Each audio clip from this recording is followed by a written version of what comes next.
Hello dear students, कैसे हैं आप सब। आशा करता हूं कि आप सब फिट एंड फाइन होंगे।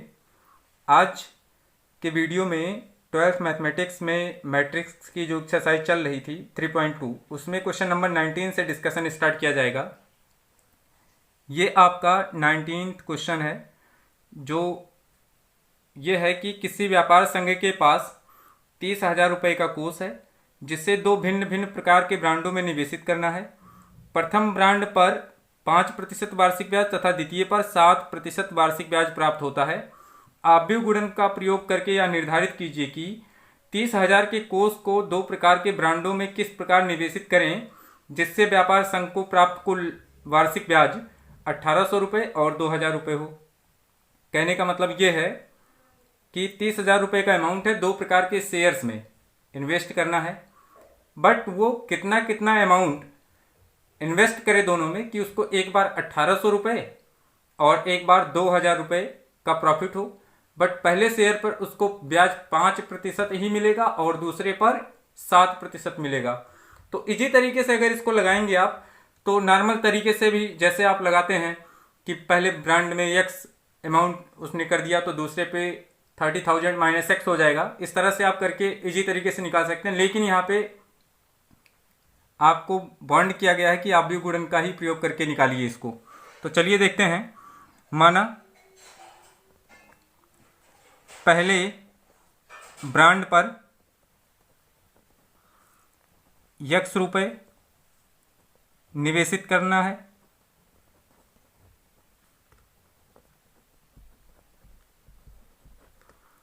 तो दूसरे पर कितना हो जाएगा, 30,000 माइनस एक्स रुपये हो जाएगा। अब अगर आप इसको साधारण तरीके से लगाएंगे तो यक्स का 5% निकाल लें, इतने का 7% निकाल लें, दोनों को ऐड कर दें, बराबर 1,800 करेंगे तो आपको पता चल जाएगा कि पहले वाले ब्रांड में कितना आपको निवेशित करना है, दूसरे वाले ब्रांड में कितना निवेशित करना है।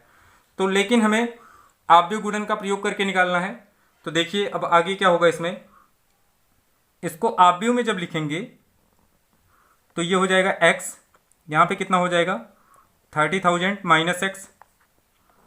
ये आपका एक मैट्रिक्स बन गया। दूसरा मैट्रिक्स यहाँ पे बनेगा, आप इसको कॉलम में ही सेट करेंगे तभी ये बन पाएगा। यहाँ पे आपका कितना अमाउंट हो जाएगा, 5%, 5/100, और दूसरा कितना हो जाएगा 7%। अब पहली केस बराबर उसको कितना मिल रहा है, 1,800 रुपये। अगर वो इस प्रकार सेट करता है तो आपको 1,800 रुपये की प्रॉफिट हो जाएगी। तो आपको पता चल जाएगा कि पहले ब्रांड में ये ब्रांड 1 है और ये ब्रांड 2 में इन्वेस्ट किया है।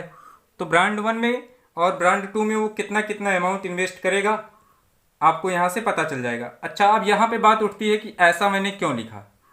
देखिए, आप जब नॉर्मल तरीके का यूज करेंगे तो आप निकालेंगे कितना, यक्स का 5% प्लस 30,000 माइनस एक्स का 7%, ऐसा आप करेंगे। तो यहाँ पे 30,000 है, 30 के आप समझ लीजिए, इज इक्वल टू 1,800। अगर ऐसा करेंगे तो आप एक्स की वैल्यू यहाँ से फाइंड कर सकेंगे। तो अगर हम इस प्रोसेस में मैट्रिक्स का यूज करके लिखेंगे तभी ये प्रोसेस बनेगा, इसलिए हमने ऐसा लिखा। दूसरी बात आपके दिमाग में क्या उठ रही होगी कि हमने इसको रो में क्यों लिखा। तो आप इसको कॉलम में भी लिख सकते हैं, मतलब ये पूरी चीज रो में हो सकती है, ये पूरी चीज कॉलम में। अब इसको जब सॉल्व करेंगे पहली केस के लिए, यानी कि जब 1,800 के बराबर होगा तो यहां से x की एक वैल्यू निकल के आएगी। चलिए देख लेते हैं। यहां पे कितना हो जाएगा, x का 5%। जब आप यहां पे इनका गुणन करेंगे, आव्यूह का गुणन, प्लस कितना हो जाएगा 7%, कितने का 30,000 माइनस x का। अब 30,000 माइनस x का जब गुणन करेंगे तो आपको कितना मिलेगा, यहां से हो जाएगा आपका इज इक्वल टू 1,800। फिर आपको कितना मिलेगा, 5x by 100 plus 2,10,000 minus 7x by कितना 100 इज इक्वल टू कितना 1,800। अभी हमने बताया था कि देखिए ये फॉर्मेट आपको ले आना है, इजीली तरीके से आप इसको कर सकते हैं। तो ये इसी फॉर्मेट में आ सकता है, आप व्यू में भी आ सकता है, ऐसा हो जाएगा।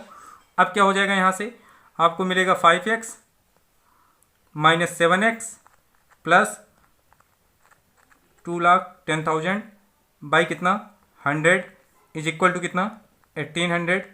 यहाँ से आपको मिलेगा minus 2x plus 21,000,40 is equal to कितना हो जाएगा आपका 18,000। यहाँ से आपको मिलेगा 2x को आप इधर कर दें तो 2,10,000, यहाँ से आप जब लिखेंगे माइनस 1,80,000, यहाँ से लेफ्ट कर दें इज इक्वल टू कितना 2x, तो आपको मिलेगा कितना, देखिए 1,80,000 है, ये 2,10,000, तो यहाँ से 30,000 आपको मिल जाएगा। तो यहाँ से आपको मिलेगा 2x, x is equal to आया कितना 15,000।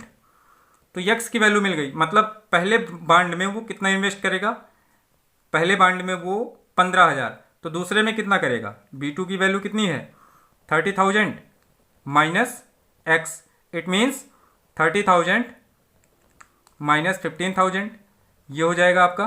तो यहाँ से आपको B2 की वैल्यू भी 15,000 मिलेगी। कहने का मतलब ये हुआ क्वेश्चन का कि अगर वो पहले बांड में 15,000 और दूसरे बांड में भी 15,000 इन्वेस्ट करेगा तो उसको 5% और 7% बांडों पर वार्षिक ब्याज की दर से 1,800 रुपये प्रतिवर्ष मिलेगा।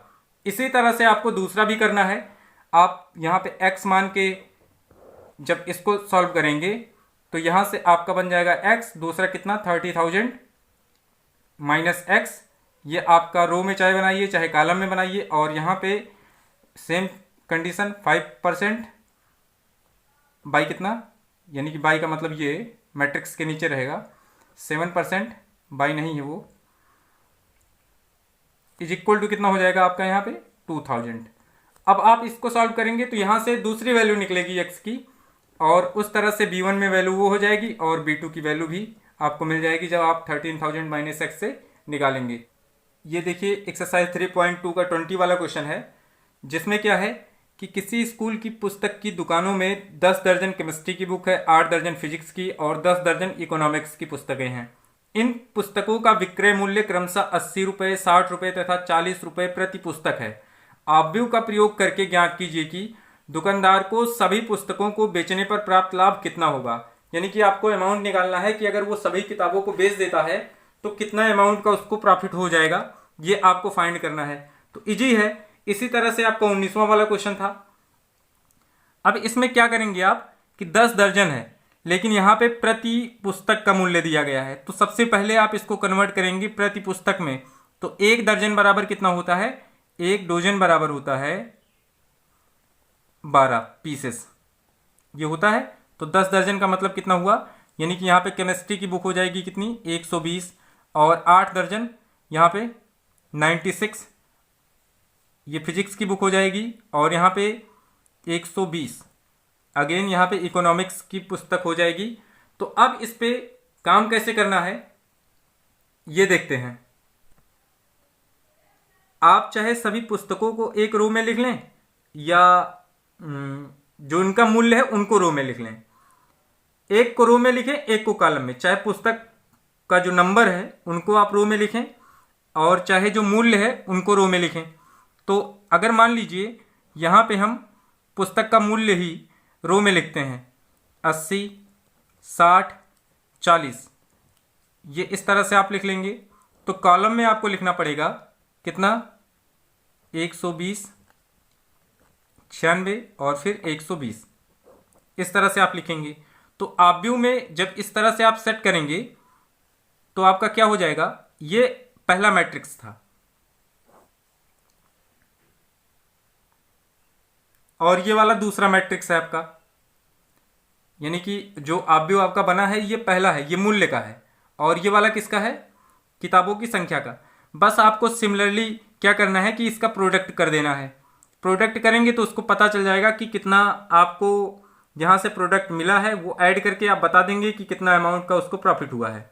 तो यहाँ से कितना हो जाएगा 80 गुणे 120 प्लस कितना 60 इंटू 96 प्लस 40 इंटू 120। अब यहाँ से कितना हो जाएगा, प्लस कितना 6, ये 60 का मल्टीप्लाई इसमें करेंगे,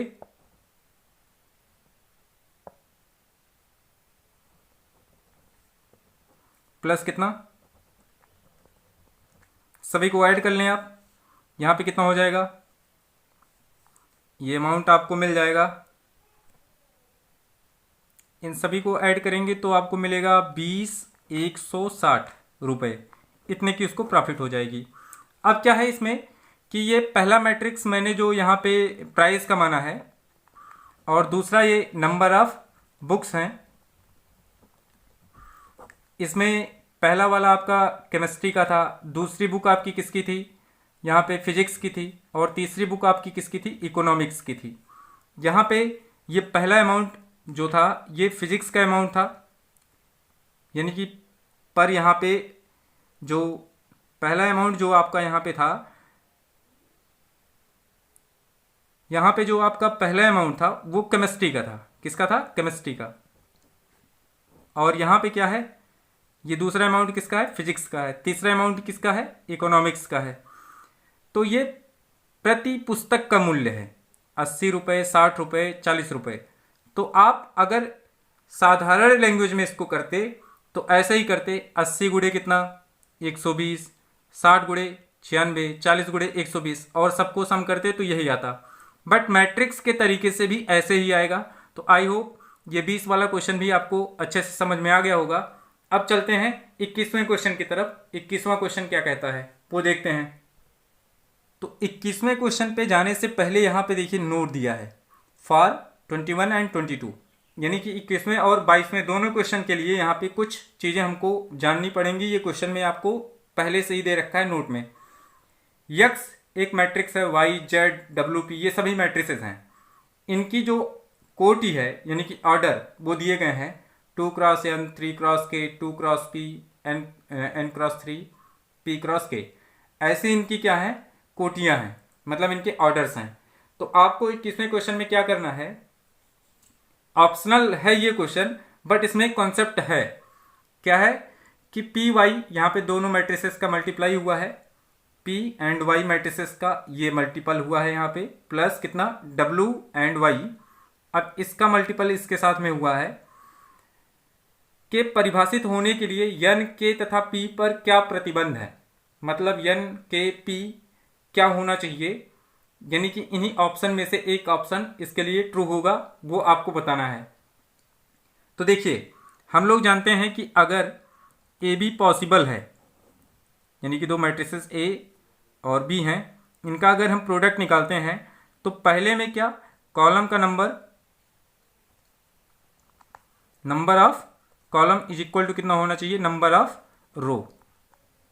ये फर्स्ट का है, फर्स्ट में क्या होना चाहिए, कॉलम का नंबर जो है दूसरे वाले में रो के नंबर के बराबर होना चाहिए, तभी ये प्रोडक्ट पॉसिबल होगा। तो आपको क्या करना है, इसमें ध्यान देना ये है कि हमारा प्रोडक्ट किस में है, पी और वाई में है। तो पी को सबसे पहले पकड़िए। पी में पहले क्या लिखा गया है, ये आपका रो है और ये आपका कॉलम है। और वाई को पकड़ेंगे तो इसमें भी पहले रो लिखा जाता है फिर कॉलम। तो पहले वाले में नंबर ऑफ कॉलम यानी कि ये के की वैल्यू क्या होनी चाहिए, इसमें रो की वैल्यू के बराबर होनी चाहिए। मतलब अगर के इज इक्वल टू कितना होगा, 3 होगा, तभी पी वाई पॉसिबल है। ठीक है ना। तो इसके लिए आपको ये पता हो गया कि के की वैल्यू कितनी होगी, 3, तभी आप यहां पे पी वाई पॉसिबल कर सकते हैं, अदरवाइज नहीं होगा। दूसरी केस पे आपको क्या ध्यान रखना है कि इनका ऑर्डर क्या आएगा, ऑर्डर क्या आएगा, पी वाई का ऑर्डर क्या होगा।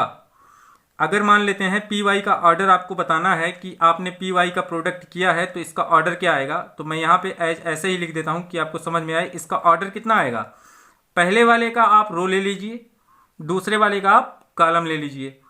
तो पहले वाले में अगर आप देखेंगे कि ये आपका पी है, P और दूसरे का कॉलम कितना है ये, तो इसका जो ऑर्डर निकल के आएगा वो PK का होगा। PY का ऑर्डर कितना होगा, PK का होगा। यहां तक की बातें आपको समझ में आ गई होंगी। अब WY को अगर देखें तो WY क्या है आपका, देखिए W एंड Y, अगर ये पॉसिबल है, WY किया गया है, तो इसमें आपको ध्यान ये देना है कि WY कैसे किया गया है, यानी कि W वाले में कॉलम का नंबर और Y वाले में रो के नंबर के बराबर है। हाँ, ये प्रोडक्ट पॉसिबल है ना, ये प्रोडक्ट पॉसिबल है। अब इसमें क्या करना है आपको, अब इसमें ये एनालाइज करिए कि WY की कोटि क्या होगी, WY की कोटि। तो देखिए यहाँ पे WY मैं लिखता हूं, इसकी कोटि क्या हो जाएगी। अब इसमें भी वही काम करिए आप कि पहले वाले में आप रो ले लीजिए, दूसरे वाले का कॉलम, यानी कि WY में अगर चलेंगे तो यहाँ पे n है, ये देखिए इसका क्या है, रो, पहला n है, और इसका कॉलम ले लीजिए तो इसकी कोटि हो जाएगी n क्रॉस k की, n क्रॉस k की। अब करना क्या है आपको कि इनका सम निकालना है, PY प्लस WY। ये सम कब पॉसिबल होगा, यानी कि आपको बताया गया है कि इनका प्रोडक्ट हो गया, इनका प्रोडक्ट हो गया, तो दोनों का ऐड कब पॉसिबल होगा, जब दोनों के ऑर्डर सेम होंगे। इसका मतलब ये कि यहाँ पे PY का जो ऑर्डर आया है वो PK का आया है, WY का ऑर्डर कितना आया, NK। तो जब P is equal to N होगा तभी ये दोनों ऑर्डर सेम हो सकते हैं, अदरवाइज नहीं। जब P इज इक्वल टू क्या होगा, N होगा, तभी PY तथा WY की कोटि बराबर हो सकती है।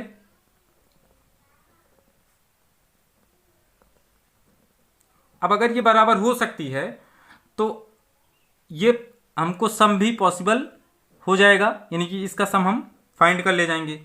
अब क्या केस आपको मिली, k इज इक्वल टू 3 मिला, k इज इक्वल टू 3 और p is equal to n मिला। अब देखिए k is equal to 3, p is equal to n, यहाँ पे पहला ऑप्शन आपका सही हो जाएगा। क्वेश्चन तो आपको लग रहा है ऑप्शनल, लेकिन कॉन्सेप्ट इसमें अच्छे खासे हैं, आपको दिमाग लगाना पड़ेगा। तो आई होप ये 21 वाला क्वेश्चन आपको अच्छे से समझ में आ गया होगा। अब देखिए इसी प्रकार से आपको दिया है 22 वाला क्वेश्चन, यदि n बराबर p तो आव्यूह 7x माइनस 5z की कोटि है, ये आपको बताना है। तो आपको यहां पे देखिए दिया गया है x की कोटि कितनी है, 2 क्रॉस n की, तो यहां पे आप इसको लिख दें पहले, x की कोटि कितनी है 2 क्रॉस n, और इसी तरह से आपको दिया है z की कोटि, ये कितनी दी गई है, ये आपको दी गई है 2 क्रॉस p। अब अगर x की कोटि 2 क्रॉस n की है तो 7x की कितनी हो जाएगी, 7x, बस 7 का मल्टीप्लाई होगा, इसके ऑर्डर पे तो कोई इफेक्ट आएगा नहीं। 7x का भी कितना हो जाएगा, 2 क्रॉस n होगी। और इसी तरह से आपको 5z की निकाल लेनी है, 5z की कोटि कितनी हो जाएगी, ये भी 2 क्रॉस p, बट इसने दिया है कि n is equal to p है। तो देखिए अभी आपको निकालना है कि 7x माइनस 5x क्या होगा। ये तभी पॉसिबल है, यानी कि ये तभी घट सकता है जब दोनों के ऑर्डर सेम हो। तो यहाँ पे इसने सेम बना ही दिया है, क्या दे दिया है इसने कि n is equal to p, ऐसा इसने दिया है क्वेश्चन में ही। अब n is equal to p है तो चाहे आप यहाँ पे क्या कर दें कि 2 क्रॉस p कर दें तो दोनों का सेम हो जाएगा, या 2 क्रॉस इसको n कर दें z के लिए, 5z के लिए चाहे आप ये बना दें और 7x के लिए चाहे आप ये बना दें, तो बराबर हो जाएगा। अभी क्या हो जाएगा कि n is equal to p है, तो आपको यहाँ से ऑप्शन में क्या दिखाना है कि जब यहाँ से n is equal to p है तो देखिए यहाँ से आपको क्या मिलेगा, नया ऑर्डर, पहले का रो और दूसरे का कॉलम, चाहे p लिखें चाहे n लिखें। तो देखिए n आपको यहाँ पे दिया गया है, p लेकिन कहीं नहीं है, 2 क्रॉस p, यानी कि जो आपको यहाँ से नया मैट्रिक्स मिलेगा, उसका ऑर्डर क्या होगा, इसमें 2 होगा, और क्या होगा कि यहाँ से n is equal to p दिया है तो चाहे यहाँ पे हम p लिखें, लेकिन पी का यहाँ पे हमारे पास ऑप्शन नहीं है कहीं, और चाहे हम क्या लिखें, एन लिखें, तो ये नया मैट्रिक्स जो मिलेगा आपको ये हो जाएगा। यदि आपको ये वीडियो पसंद आया हो तो वीडियो को लाइक करें, चैनल को सब्सक्राइब करें, और अगर कोई डाउट हो तो आप हमें कमेंट के थ्रू ज़रूर बताएं। धन्यवाद।